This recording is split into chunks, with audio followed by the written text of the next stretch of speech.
Hi everyone. Thank you for the introduction. I do hope that you are ready for the last two sessions of the day. And as said in the introduction, I will guide you through the architectures of the data lakes, which were actually a part of my research during my PhD. Just a short introduction, plus the introduction that was already given. For the past 7 years, I've been working in Poslovna Inteligencija, and in the meantime, I've obtained the PhD in computing, especially in the field of the data lakes.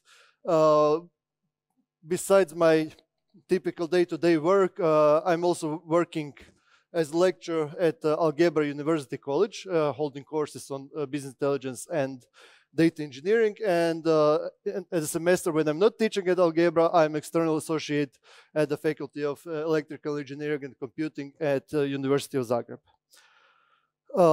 So the architecture types that we're going to go through today are actually put in a sequence as they appeared in the various papers during the time. The original, the basic architecture that we could find for the data lakes was the two-layered architecture. Why the two-layered? Basically, it has two zones. As you will see during the presentation, all of the data lake architectures have some kind of landing zone, a raw data zone, which was already found in the first architecture.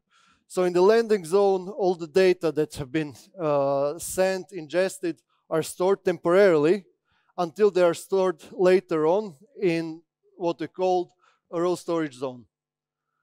As we can see in the diagram, basically, all the data coming from the sources that you can find all across your enterprise can be stored temporarily and then later on stored in their original raw format, which is later on used typically either as a basis for a data lakehouse architecture that we'll discuss later on.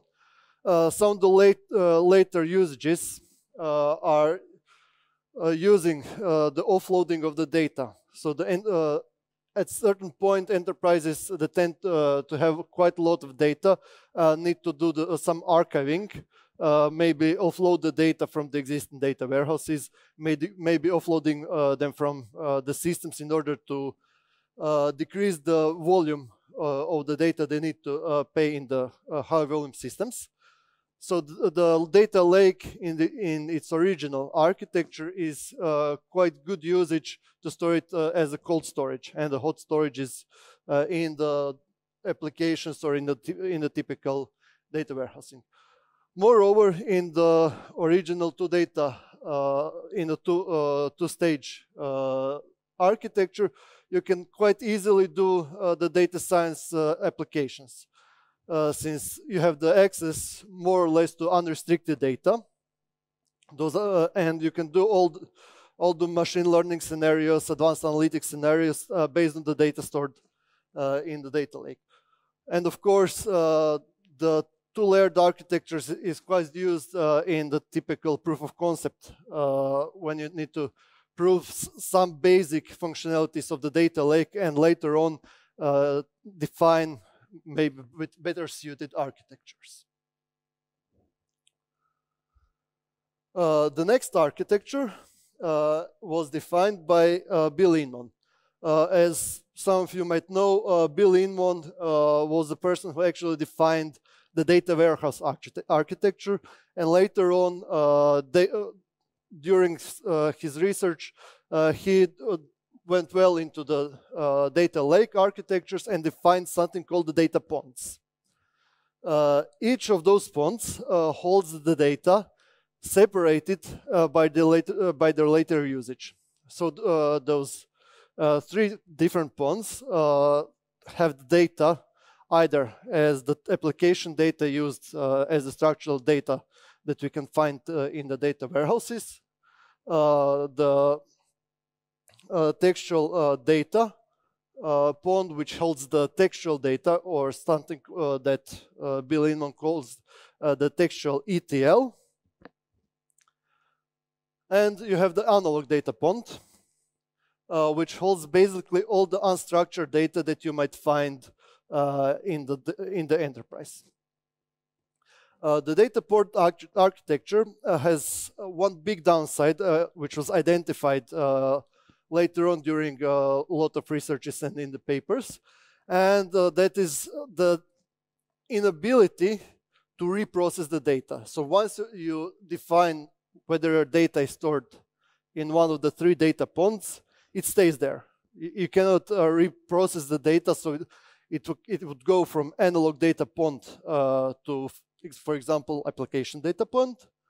Of course, you have the raw data pond, which is the temporal data pond that you use for the data loading. Sorry. And finally, in case you have the archival data, you will just shuffle them to the archival data point. The archival data pond collects all the data, but once again, those data cannot be reprocessed. You at some point you gave them their usage, they're just moved away, but during all the time those data are stored in data lake, they hold their original usage. The good thing, although, about this data lake architecture is that you can do the basic security enforcing. So since you have the data ponds separated, and those data separated actually by the later on usage, you can easily enforce the security for each of those certain data ponds.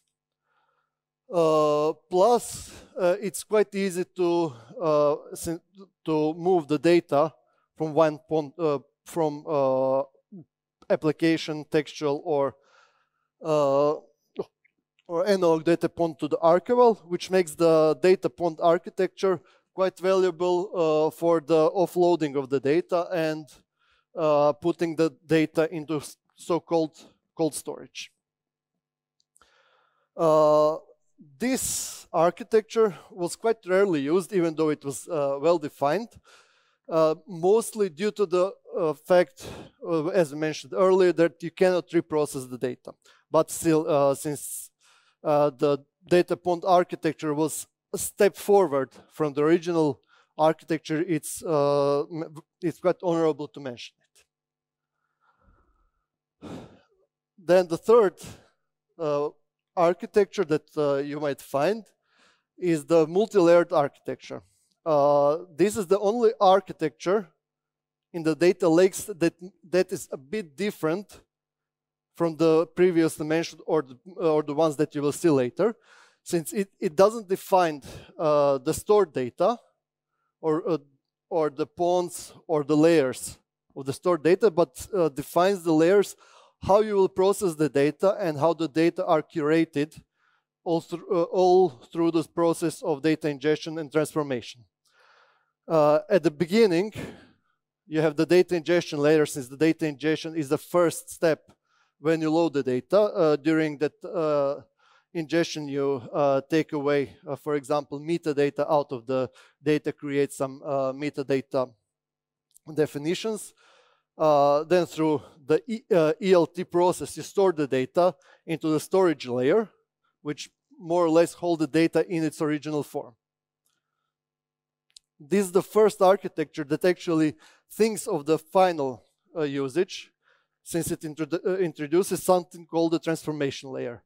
The transformation layer is a step toward something that you might actually call a data warehouse, since the data are transformed into the storage and into the type that you can easily attach your analytic tools to. And you can also create the data definition.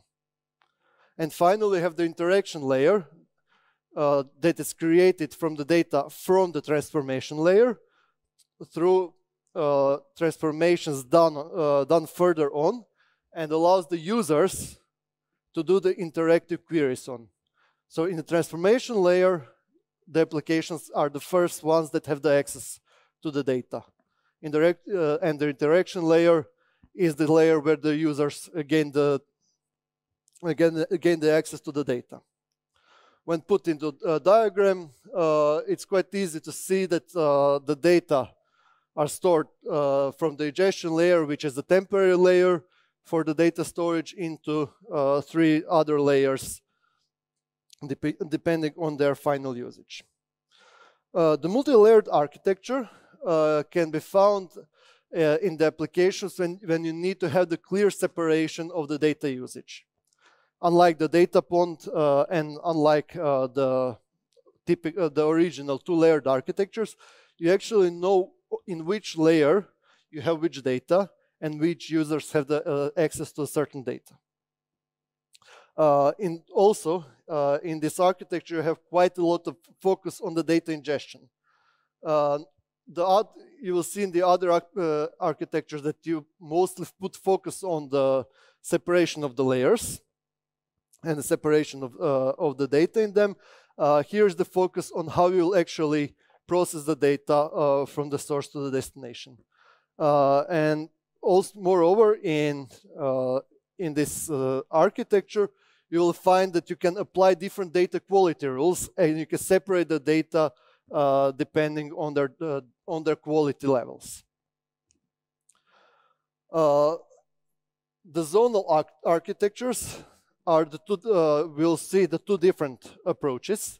The original one was defined by the company called Zaloni. Zaloni, in their architecture, first defined zones.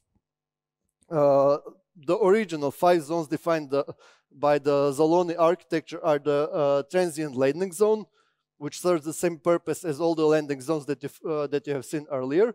The raw zone, in which you will store the raw data that you can reprocess later on. The trusted and the refined zone, which actually hold all transformed data, which are transformed by the rules of a certain application or of a certain so-called data mart. Especially in the refined zone, the data quality is applied. The data quality rules are applied to the data from the trusted zone, and you can actually define the different security level regardless of the one defined in the trusted zone. And in Zaloni architecture, finally, you can find the zone called the sandbox. This is the zone to which mostly data scientists have the access to, and serves the purpose of advanced analytics. Typically, in the trusted zone, in the refined zone, the business users and the business applications will have the access to, while in the sandbox zone, all the data that exist in the trusted zone, refined zone, and in the raw zone are available to the data scientist, which was actually the primarily focus of the sandbox. And due to different transformation done on the data, different variations of the same data are available. When put in the diagram, it can be seen that the raw zone is actually the source for 3 different zones, depending on the final usage or on the final data definition or the security level. Based on the Zaloni architecture, during one of the research papers, it was seen that you can apply the structured transformations on the certain zones. So you have the trusted zone and the refined zone in the Zaloni architecture, which are now in another take model as a data vault. So the data vault is itself a model of data modeling, which defines the satellites and the hubs. And the 2 zones here are called the harmonized and the distilled zone. They actually hold the same purpose as the refined and the trusted zone, but with a different data model. And the sandbox zone is split between the explorative zone and the delivery zone. So the explorative zone actually holds the same purpose as you would find in the previous architecture, that holds the data available for the data scientists and the advanced analytic purposes, while the delivery zone refines the data that is available only for the certain customers and certain users that have the interactive access to it.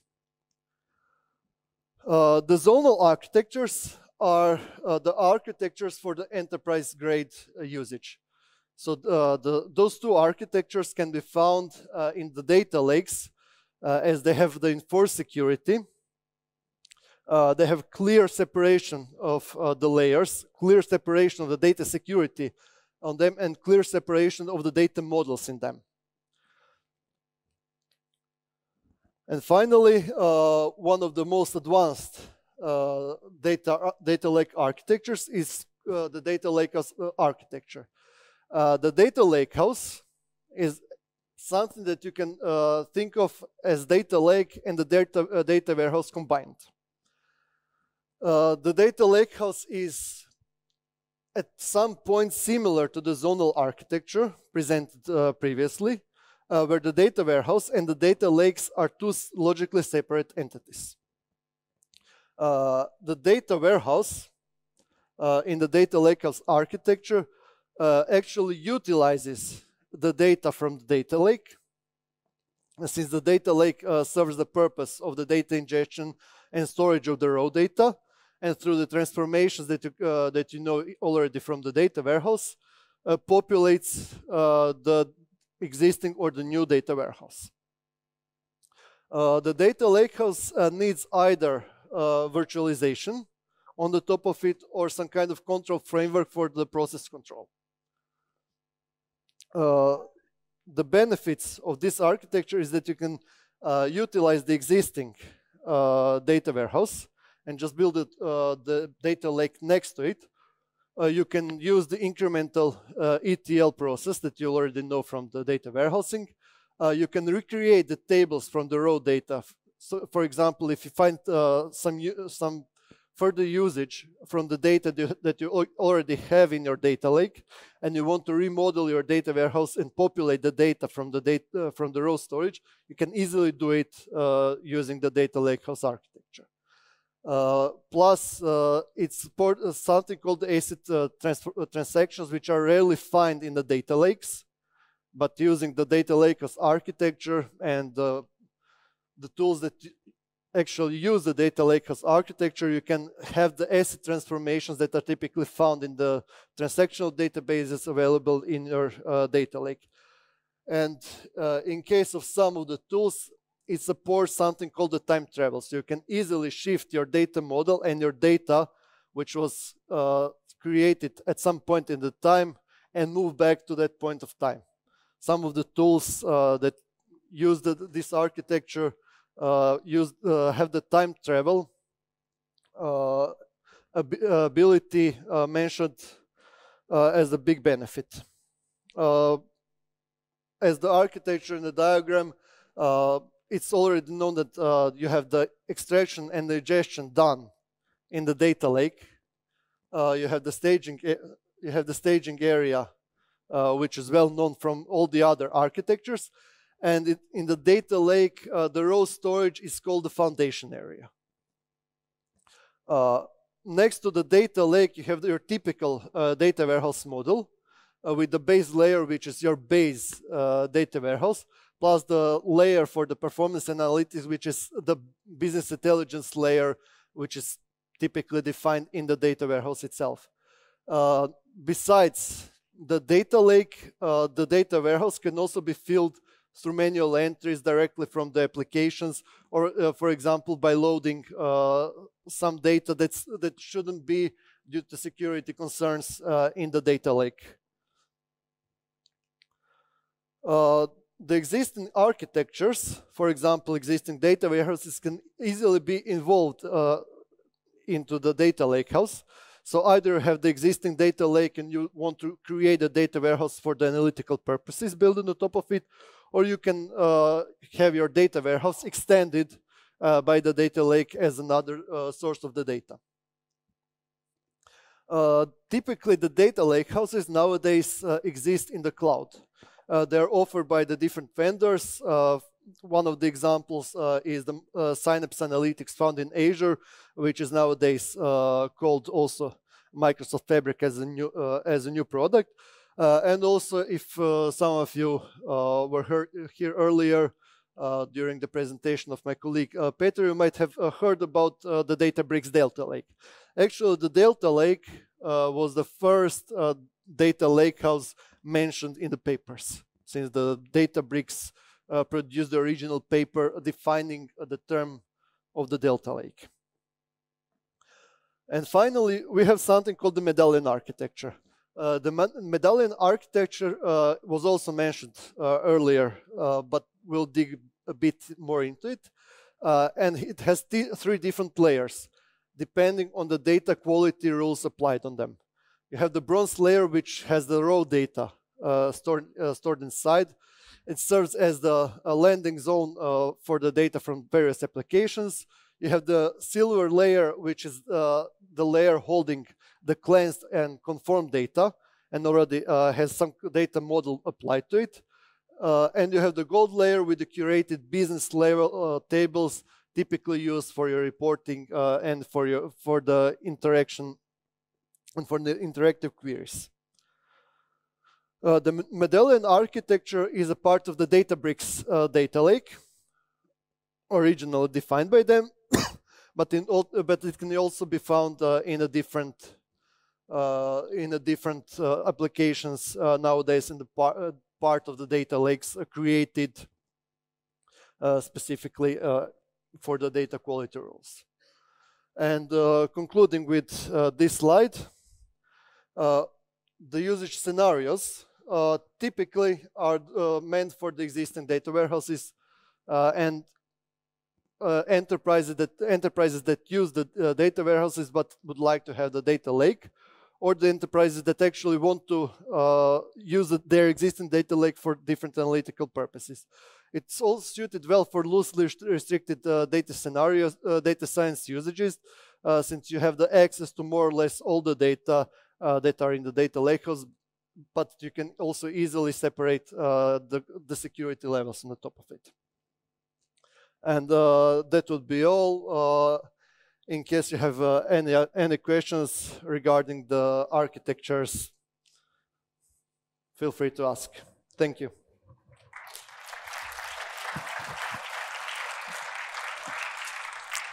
Do you have any questions? Oh. Yes, just wait for the microphone.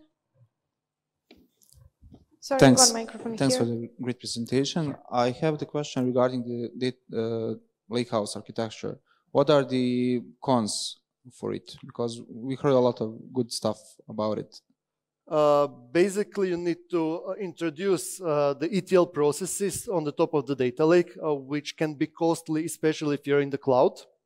That's one of the biggest cons, as I would say. And the second con is that in case you have your existing data warehouse and you'd like to extend it as the data lakehouse, you typically need to include new tools, new set of tools that you might not at the moment have. Using new tools in the enterprise can also be costly. You need people that know how to use it. You need to set it up. You basically need new licenses, and you introduce a whole new level of complexity into your system. And which combination of open source tools would you use to create a lakehouse? Basically everything that's available. So you can use Hadoop, which is open source. You can use the Elk Stack. So Elasticsearch can also be a basis for the data lakehouse. You can create it using different containers. For example, you can use the data warehouse as the existing one and add the container that will control your raw data using whichever open source tools that you might like. For the ETL, you can use Airflow.